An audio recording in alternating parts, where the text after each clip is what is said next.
السلام علیکم۔ یہ کوئی عام کور ڈرائیو نہیں، یہ ایسا شاٹ ہے جس نے بولر، فیلڈر اور پورے اسٹیڈیم کو ایک لمحے میں خاموش کر دیا، اور اس شاٹ کا نام ہے سوئچ کور ڈرائیو۔ کرکٹ میں وقت کے ساتھ ساتھ بیٹنگ بھی بدلتی رہی ہے۔ کبھی سکوپ شاٹ آیا، کبھی ریورس سویپ، اور پھر ایک دن ایسا آیا جب سویپ ہٹ نے کرکٹ کی دنیا کو ہلا کر رکھ دیا۔ لیکن اب اس سوئچ ہٹ میں ایک نیا رنگ شامل ہو چکا ہے، ایک نیا انداز، ایک نیا خطرہ بولر کے لیے، اور یہ سب کر کے دکھایا ہے نیوزی لینڈ کے جار مجاز بلے باز گلین فلپس نے۔ اگر ہم پیچھے جائیں تو سوئچ ہٹ کا نام سب سے پہلے انگلینڈ کے سابق کپتان کیون بیٹرنس سے جڑتا ہے۔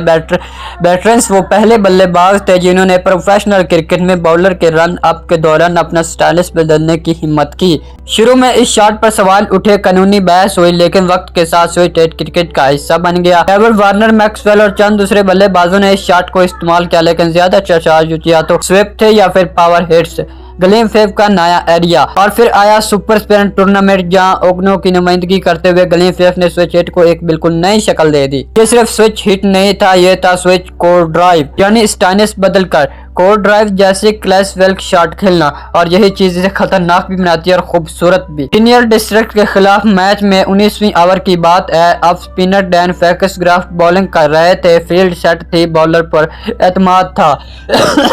جیسے ہی فاکس گراف نے رن اپ لیا، گلین فلپس نے اچانک اپنا سٹائل بدل دیا۔ دائیں ہاتھ کے بلے باز ایک لمحے میں بائیں ہاتھ کے بلے باز بن گئے۔ یہ وہ لمحہ تھا جہاں بولر فیلڈر دونوں کنفیوز ہو گئے۔ بال آف سٹمپ کے باہر ڈالی گئی، لیکن فلپس تیار تھے۔ شاندار توازن، پوری ٹائمنگ اور کلاسیکل سوئچ کور ڈرائیو۔ گیند سیدھی ایکسلریٹر کور کے اوپر سے باؤنڈری کے پار۔ کچھ لمحوں کے لیے اسٹیڈیم پہ سناٹا چھا گیا، پھر تالیوں کی گونج۔ یہ شاٹ آخر خاص کیوں ہے؟ یہ صرف ایک چونکا نہیں تھا، یہ شاٹ اس لیے خاص تھا کیونکہ اس میں طاقت کم تھی، تکنیک زیادہ تھی، جلد بازی نہیں، مکمل کنٹرول تھا۔ سوئچ ہٹ عام طور پر رسکی شاٹ مانا جاتا ہے، لیکن کور ڈرائیو کرکٹ کی سب سے محفوظ اور خوبصورت شاٹ سمجھی جاتی ہے، اور انہیں دونوں چیزوں کا ملاپ اس شاٹ کو خاص بناتا ہے۔ اگر کوئی سمجھے کہ بات یہاں ختم ہو گئی تو وہ غلط ہے۔ 20ویں اوور میں لیفٹ آرم اسپنر جین لیکس آئے، فیلڈ سیٹ بدلی گئی، لیگ سائڈ کو پیچھے کیا گیا تاکہ فلپس کی پاور ہٹنگ ایریا سے گیند دور رکھی جائے، لیکن گلین فلپس ایک قدم آگے تھے۔ اس بار انہوں نے لیفٹ ہینڈ بیٹر کی طرح کھڑے ہو کر ایک شاندار لیفٹ ڈرائیو کھیلی جسے سیدھی باؤنڈری کے باہر جا گری۔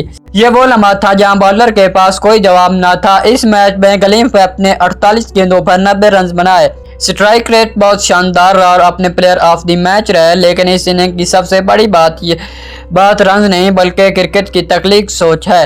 فلپس کا بیان میچ کے بعد انٹرویو میں گلین فلپس نے کہا، میں نے ٹینس میں اس شاٹ کی کچھ مشق کی تھی، لیکن کبھی اسے مکمل اعتماد کے ساتھ استعمال نہیں کیا تھا۔ جب لگا کہ کھونے کے لیے کچھ بھی نہیں بچا تو میں نے سوچا کیوں نہ آزما لیا جائے۔ یہی سوچ عظیم کھلاڑیوں کو عام کھلاڑیوں سے الگ کرتی ہے۔ کیا یہ شاٹ مستقبل بنے گا؟ اب سوال یہ ہے کہ کیا سوئچ کور ڈرائیو مستقبل میں عام ہو جائے گا؟ شاید نہیں، کیونکہ یہ ہر بلے باز کی بس کی بات نہیں، اور اس کے لیے زبردست بیلنس اور دونوں ہاتھوں سے بیٹنگ کی مہارت چاہیے۔ لیکن اتنا ضروری ہے کہ یہ شاٹ بولر کے لیے ایک نیا چیلنج بن چکا ہے۔ کرکٹ صرف رنز کا کھیل نہیں، یہ تخلیق، ہمت اور سوچ کا کھیل ہے، اور گلین فلپس نے سوئچ کور ڈرائیو کے ذریعے یہ ثابت کر دیا کہ کرکٹ میں ابھی بہت کچھ نیا آ سکتا ہے۔ لیکن اصل سوال ابھی باقی ہے، اگر یہ شاٹ پروفیشنل کرکٹ میں ایک بار کامیاب ہو سکتا ہے تو کیا آنے والے وقت میں دوسرے بیٹر بھی اسے آزمانا شروع کریں گے؟ اگر ایسا ہوا تو سوچیں بولر کا کیا بنے گا۔ فیلڈ سیٹنگ بیکار، لائن لینتھ بیکار، اور ایک لمحے میں میچ کا رخ بدل سکتا ہے۔ آپ کے خیال میں کیا یہ شاٹ کرکٹ کا مستقبل بن سکتا ہے؟ کیا یہ صرف گلین فلپس جیسا خاص ٹیلنٹ ہی کھیل سکتا ہے؟ کمنٹ باکس میں اپنی رائے ضرور بتائیے۔